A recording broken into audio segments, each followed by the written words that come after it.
control is a very important task of states, and it's a legitimate and important task to control illegal migration and to control illegal trafficking. Trafficking is actually a crime. People who are exploited like slaves as a consequence of that. And globally, I mean, we haven't talked about this phenomenon at all, but globally trafficking is a huge business. It's a huge human rights destruction phenomenon, and it's as business bigger probably as the international traffic. So states have an obligation to deal with those things, but they have at the same time an obligation when they manage their borders and when they try to control illegal immigration to also ensure that those people who are fleeing from persecution, who need international protection, that they have access to such protection, to such procedures, and that they are, because they also have rights, that these rights are also observed. So that is a very difficult task, admittedly. It's particularly difficult because what happens are mixed flows. So it's not that refugees come separately on refugee roads or refugee tracks. No, it's mixed movements. And it's normal. I mean, where would somebody go? Where there's a road, where there's a way, where there's access, where there's a hole in the border or something. So refugees use the same smugglers, they use the same means, they use the same traffickers sometimes. So refugees become often victims again, because they cannot go to the next travel agent or and ask just for a ticket like that. They may not have papers because their government may not give them papers. If they give them papers, it's rather confirmation where they can be in prison or something. They cannot fulfill immigration travel requirements. So, and the International Refugee Convention actually exempts them from being punished or prosecuted for such inability to fulfill immigration requirements. It's an essential element of refugee protection.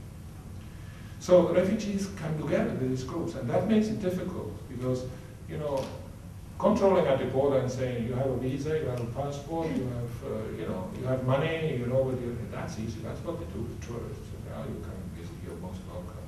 Business people the same. Though you have business people from certain countries who have a problem with their visa because they come from countries, but there's also asylum seekers coming, and I have seen these cases where very rich people, business people, get very upset at Frankfurt Airport how they're being treated, just because from their country of origin also refugees are coming, and the immigration authorities treat everybody like a suspect illegal immigrant, and you could ask for asylum and so on. So you also have these phenomena. So border authorities need to be sensitive to that. And the problem we see now, I think there's a lot of progress made, but we are in that region, and with Hungary also we're having these border monitoring agreements, and we do a lot of joint activities with the authorities. But what we see in Europe is very much a predominance of enforcing, improving also technologically. And it's a high technological business, meanwhile, how states monitor borders. It's not just by guards, it's not just having vehicles, it's not just having coppers. I mean, it's complicated, fixed, installed equipment, which Slovaks explained not so long ago to me. They can even differentiate, because otherwise they would always have to run up all these mountains near Ukraine, I think it is, to check what it is. They can differentiate between animals and humans, who's moving there between the trees.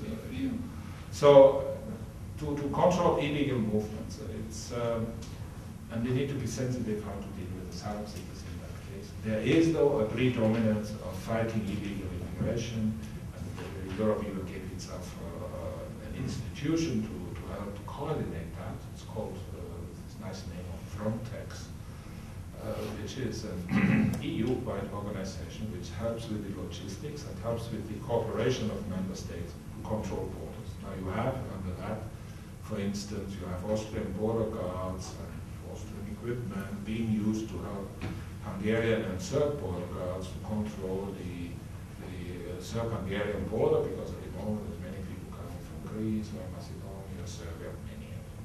We're still talking about a few hundreds only, but coming that route. So they decided, because many of them may go on to Austria and other places, to improve that control.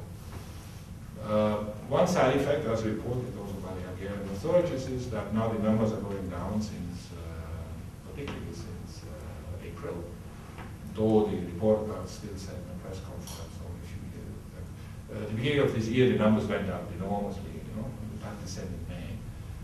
They didn't say that since April it's going down again, but that is part of what you need to explain your work, and we understand that. But what happened is that because the controls were increased here, now the flow goes more through Romania, and we see more asylum seekers, more what's in Romania, taxing the very small procedure there now with overloading it with new cases. The other route is through Croatia. Now actually the whole, what they call here southern route coming through Turkey, Greece, Macedonia, Serbia to the EU is already a deviation from Malta, Italy, and Malta and Italy was already a deviation from the Spanish route where people came through there. So you have a global pressure and needs. And who is coming? You know, you have some Pakistanis also coming, but it's Afghans, it's Somalis, it's Iraqis. So it's people who, many of them have for a very long period been around in these countries trying to get a foot down somewhere and didn't because the systems don't do it. So they try to get into the EU and they try to get to some EU countries where they hope they will have a chance, and they don't see certain countries as their future. So, border management, what you do there is important, but we have the impression that increasingly in Europe, the fighting illegal immigration dominates, and that also very much colors what is happening in Hungary, and I'll come to that in a moment. So you have the curious situation that actually the increased freedom of movement within Schengen, within Europe, seems to trigger, and some would say even require, an increased, maybe it's true, an increased control and almost armament of controls, in huge investment of money also, to control the external border of the community. Because once somebody is in there, there's freedom of movement within all the states. So it's not only one state, people can then go anywhere. Now, another problem in Europe we have is that the criteria of asylum, of the common European asylum system, are not common yet. So the criteria are common, the laws are the same, essentially, but the transposition more or less is the same, though some transpose it more liberally than others, but the results are not the same. Unfortunately not. I think everybody, including us, I must admit, underrated how difficult it is to have common procedures.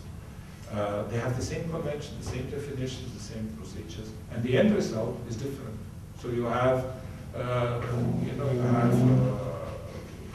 just reading, this is Eurodac statistic.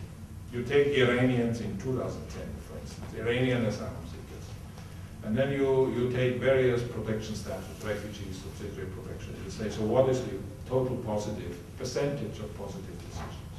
So you start Austria 30%, Belgium 13%, Bulgaria 17%, Denmark 17%, Finland 33%, France 18%, Germany 55%, Greece 22%, in case of Iranians, quite good. Greece is normally 0 or something.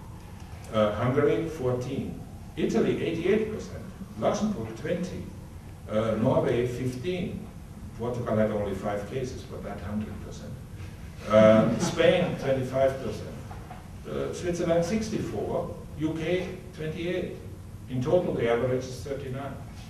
So if you come as an Afghan refugee to Europe, you can have, depending on which country you go, even within the EU, which has this common space and all the beautiful things I was talking about, how unique it is, you have a chance from 1.4%, 1.7% to 74% or 80%, depending where you are. Now this has consequences. First of all, there's legally something wrong with that, because it cannot be so different. I mean, people coming from the same place, same origin, having different chances. We have spoken to people where the brothers fled together, but they were split. And one is in the UK, recognized, and another one is in a country in our region, and he's supposed to be deported because they rejected him now. And the guy says, I don't understand. I fled together with my brother from the same situation. He's a refugee in the UK, and I'm an illegal immigrant being deported now. So what is this? This is Europe. This is EU. But this is the reality. Now, it becomes worse. The Dublin regulation, which I explained, assigns a responsibility, is built on the assumption that everybody does the same. Everybody has the same laws. Everybody has the same, produces the same results. That's the assumption. That's why you can say, you know, this is your country, you have the same legal system, that is where you stay, and they are responsible for your case. But if 90% get rejected, while in another place 90% get recognized, I mean, what do you expect a refugee to do? He tries to go where he has a better chance. He doesn't stay and wait for a procedure that produces zero result. So you have secondary movements.